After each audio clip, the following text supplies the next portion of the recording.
Bonjour mes amis et bienvenue au Pendu dans un Cercle de Lune. Hello friends. If this is your first time here, welcome. Thank you for coming. I'm pleased to meet you. If you've been here before, thank you for returning. I'm truly honored. Friends, if you are a returning visitor, you know from my attempt at a French introduction that this is my series in which I use Terre de Marseille adjacent, and Antique Italian decks to help me explore a message to either to clarify the message I got from the earlier spread of the week, or to add another layer to that. And the spreads that I'm doing earlier in the week have been pretty tight because the number of cards are fewer than I usually use.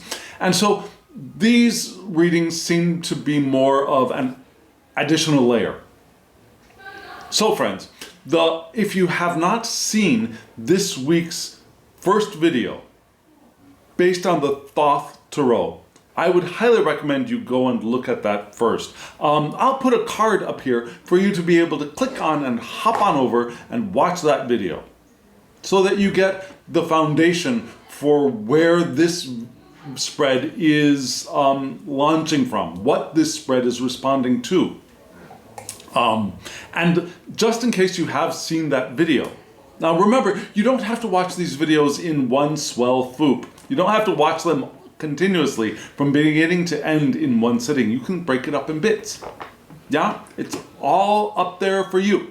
And in case you did watch it in bits and you'd like a brief refresher course or a refresher of what you saw, the title for that video was Thoughts to Things. And we started off that spread with the Six of Swords from the Thoth Tarot, and we moved with our how we view and interpret our experience in the world and the possible experiences that might be available for us.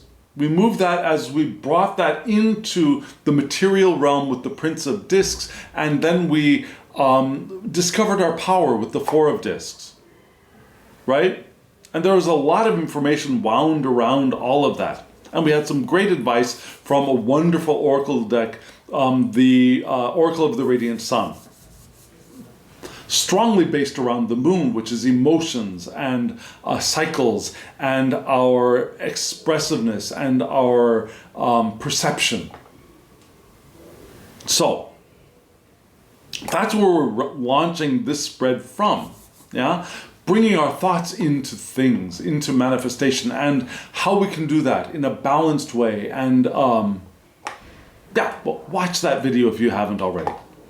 So, friends, we've got this wonderful spread all laid out for us. And what am I going to do? First, I will show you the spread. I'll talk briefly about what you just saw. And then we'll look at the two sections and read those two sections together. Are you all ready? Here we go.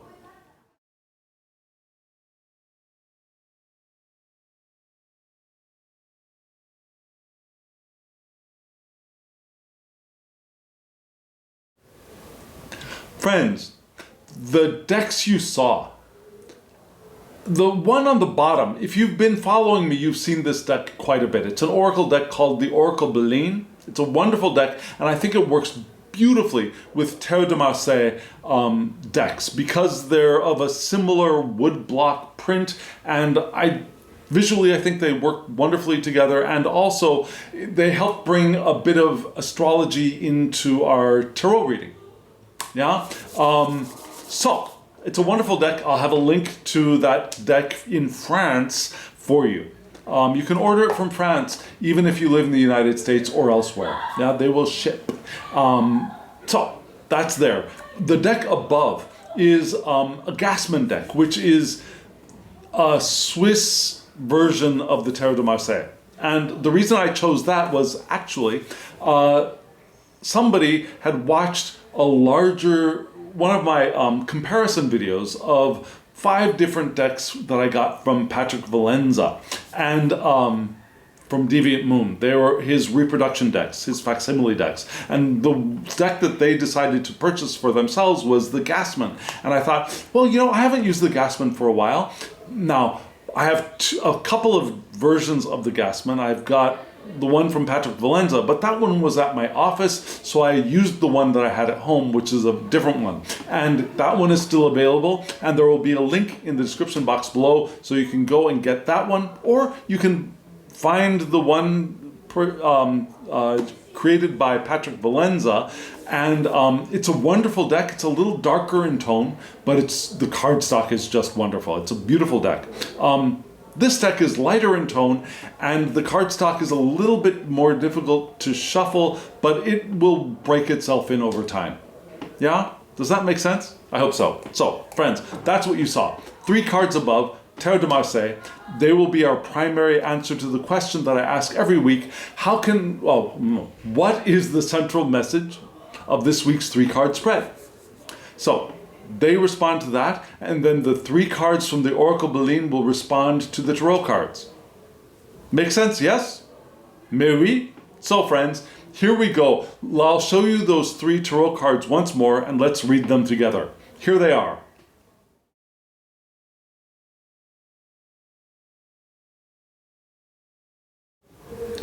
The cards from this deck, the images on the cards from this deck, the colors are light, and the sky blues, I think, are just lovely. And you saw from left to right, we have the Ace of Cups, the 4 of Swords, and the 7 of Discs.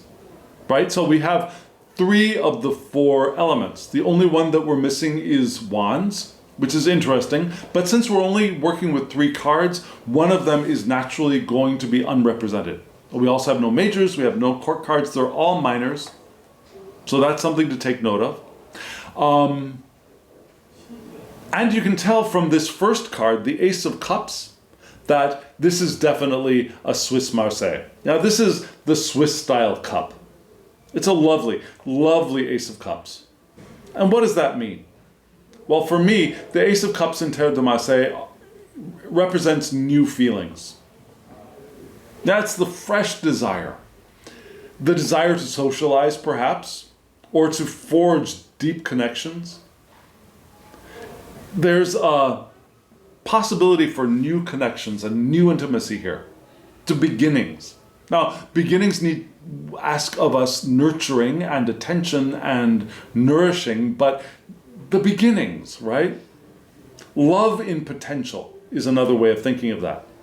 And it could be love, romantic love, it could be love of filial love, possibly, I guess. It could be cooperative love or agape, those people we live with or the people we work with. It could be platonic love with somebody who's a friend. It could be erotic love, all in potential. And the capacity to love is still unemployed, right? The cover to this cup has not been lifted yet. So it's new, but it's not fully engaged yet. It's not fully employed. It's the beginning, but it's not there yet. So for us to get it there, it will ask of us attention. It will ask of us nurturing. And the next card we have is the 4 of Swords. So we go from water into air, which is fine. Yeah? If we're concerned about elemental dignities, air and water are copacetic. They neither build each other up, nor do they tear each other down, nor do they struggle with each other, right? So the 4 of Swords, very balanced card. Love the light blues here.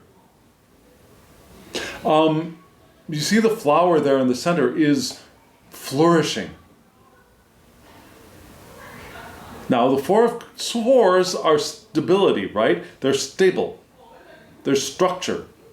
There's conservation here too. So taking caution, conservation, analysis, thinking systematically, rationally, rationalizing even. Although we were told not to rationalize our emotions, that's not the kind of rationalism that we're thinking of here. It's our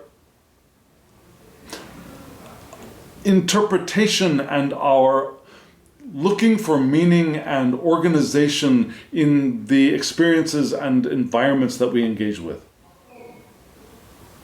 There's the possibility for solidly positioning our thought and maturity. Now we have a sense of maturity here. Our thoughts, our thinking processes have matured. Our minds are practical, and we put those minds to use, to effect. We create with those minds. And we are organized, and we are stable, of mind and action, I believe. So that's all wonderful, right? We think rationally, we have a stable mind frame. So we move from the initial Ace of Cups-ness of the new connection, new intimacy here to a very stable, strong, a little rational, but solid, thoughtful way of being in the world. Now we organize, we are conservative, not conservative in the sense of resisting change, but conservative in the sense of maintaining that which is. So maybe maintaining those new relationships as well, right? And then we move to the Seven of Discs, which brings this all back out into the community. So the Seven of Discs, our earth, our resources, we share them with the community. Community wealth. We invest in people around us. We invest our resources in those around us.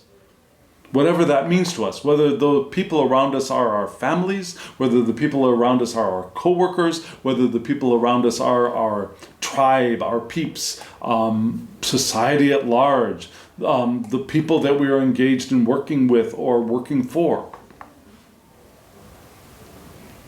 It could be a socially conscious business as well. Now, it's anything where we bring our resources out for the benefit of the community, for the benefit of those around us. It can also be a connection with the spirit. With spirit, yeah? The stability of the four below and the trine above being the spirit, deity connection. Yeah, so the materialization of spirit and the spiritualization of the material is called for, is recognized here, I should say. And we use our resources to support research and information. So we recognize the spiritual connection of matter, the material, that spirit is here and infuses and creates matter. Just as we are out there sharing that which we have with those around us, supporting those around us with what we have. And we research and we discover and we learn, we educate and we grow. That's a nice progression, right? From the newness of the Ace of Cups to the stability of the four to bringing it out into the community. There's a maturation, there's an evolution here. Now, the evolution might take time. We don't necessarily have it's happening overnight feel here, right? So, we have 3 cards for advice down below, and I think they're going to support the 3 cards above very nicely. Let me show you those 3 cards right now.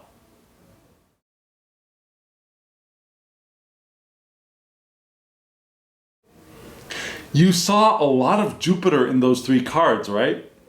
Yeah? The first 2 cards, 44 and 45, were both associated very strongly with Jupiter. The 3rd card is associated with Mercury. But that's a cool thing because actually Mercury and Jupiter are paired planets. As in father-son, teacher-student, big god, little god. Yeah, they're associated, they're a pair. Just like Venus and Mars are a pair, and Saturn and the Sun, Moon are a throuplet. Yeah, Jupiter and Mercury are a pair to me.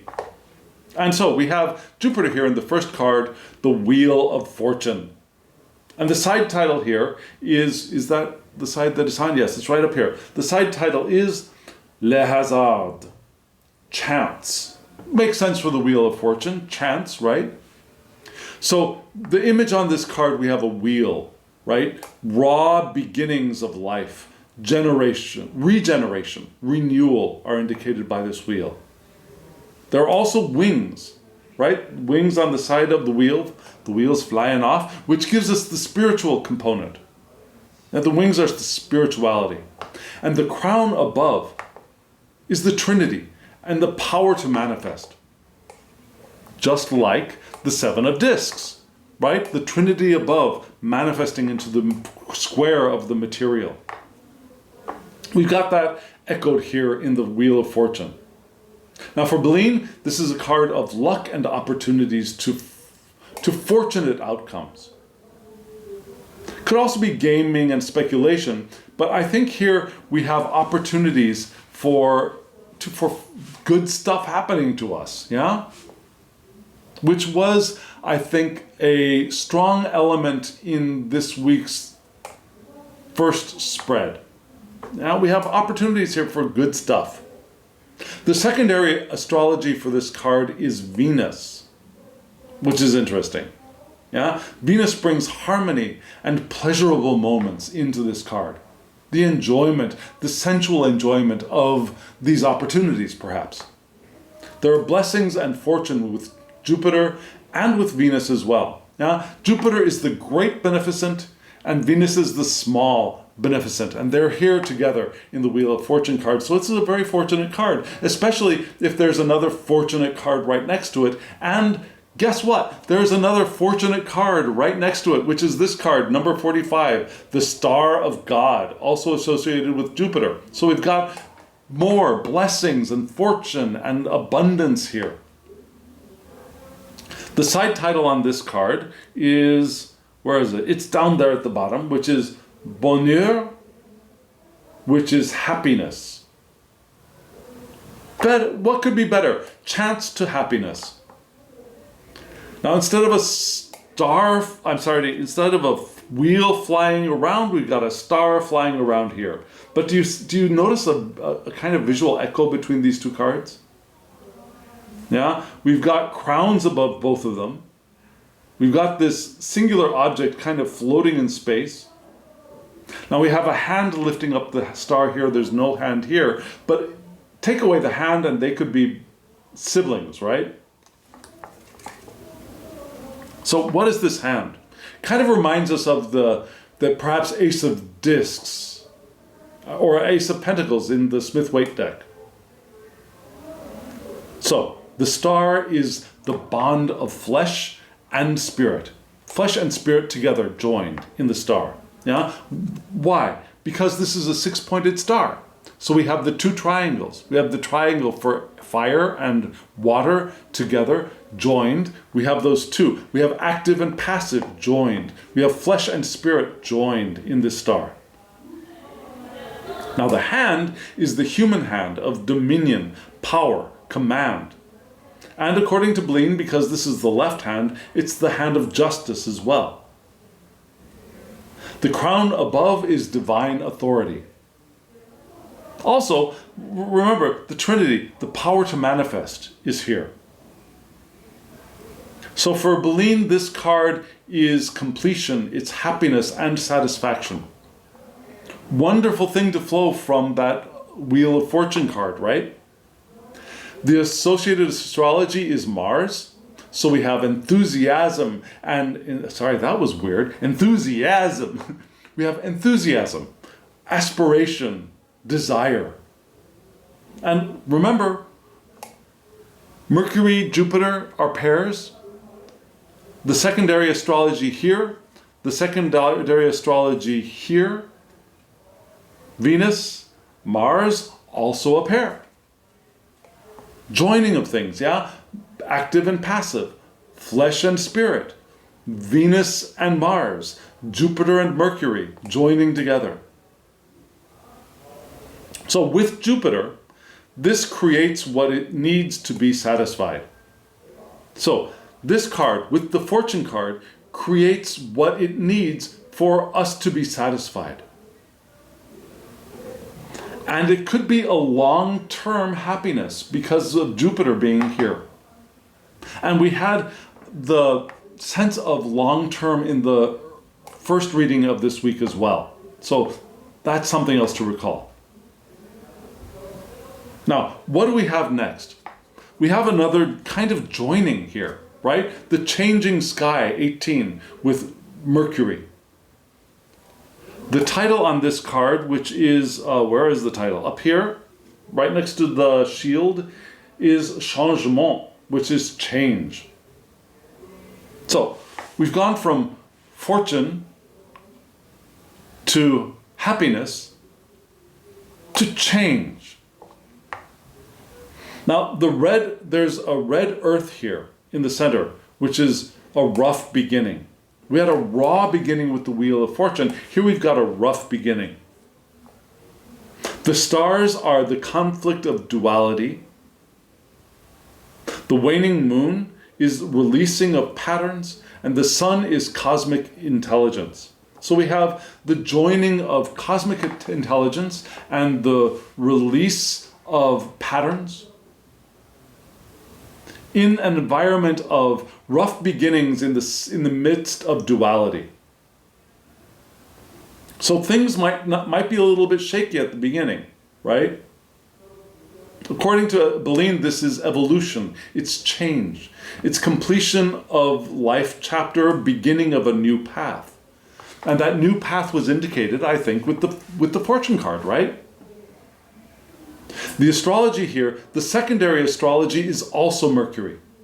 So we had 2 Jupiters, and in this one card we have double Mercury, which means increased speed, movement, and communication, fast adaptability, in order to make that transition of the wheel turning to the new, which will begin the path of long and enduring happiness.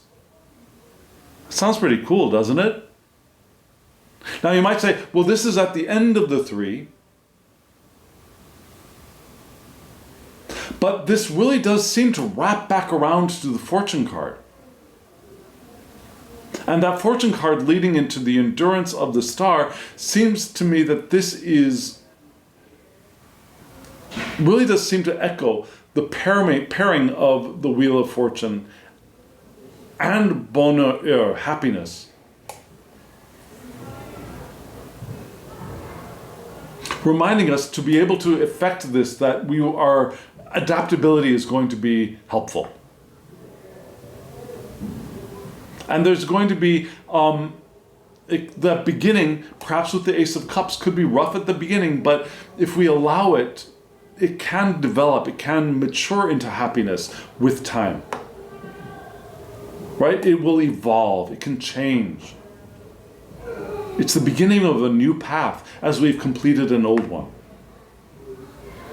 Which brings us back, I think, again to the Ace of Cups. Right? That changing with the Ace of Cups. Does that make sense? If it does, let me know in the comments below. If it does not, let me know in the comments below. I'd love to hear from you. And friends, I think we're going to wrap this one up here because it seems to be pretty clear-cut to me.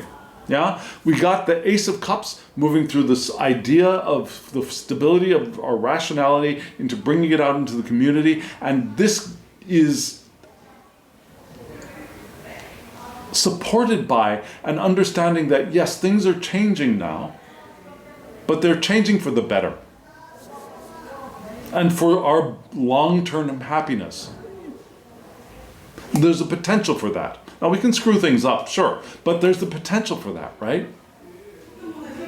So this is a wonderful possibility for us if we allow ourselves to be adaptable and open to the change of fortune and enduring happiness. Right? So friends, let me know what you think, really. And I'd like to thank you. Thank you for being here for this journey with me. Thank you for hitting the thumbs up button and for subscribing to the channel. It helps me, it helps other people. And also, thank you for communicating with me and asking for a reading. I enjoy giving you guys readings. You all readings. You people readings. You beautiful, beautiful creatures readings. So, if you want a reading from me, my email address is below. thehangedmaninthemoon@gmail.com. Shoot me an email. We'll get you a reading. Or let me know in the comments below that you want a reading, and we'll find a way to hook up. We'll find a way to get together to get you a reading on another platform. Okay? Yes. So friends, now, as always, I wish you love, joy, well-being, and pure awareness. Thank you.